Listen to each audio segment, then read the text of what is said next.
Day 9 in Reading the Bible in a Year. The Gospel according to Mark, chapter 3, verses 20 through 35. Then the multitude came together again, so that they could not so much as eat bread. But when his own people heard about this, they went out to lay hold of him, for they said, "He is out of his mind."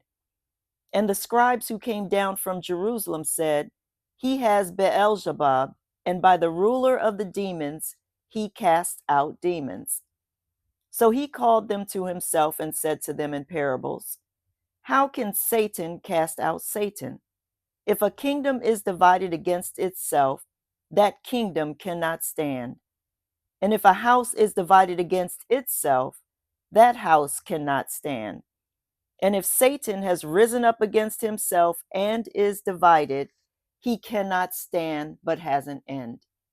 No one can enter a strong man's house and plunder his goods unless he first binds the strong man, and then he will plunder his house.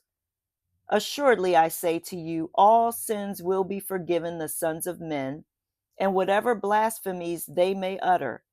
But he who blasphemes against the Holy Spirit never has forgiveness, but is subject to eternal condemnation, because they said he has an unclean spirit.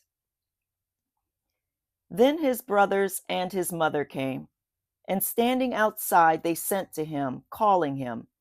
And a multitude was sitting around him, and they said to him, "Look, your mother and your brothers are outside seeking you."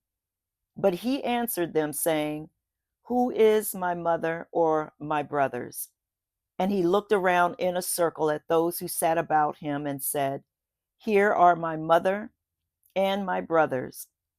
For whoever does the will of God is my brother and my sister and mother."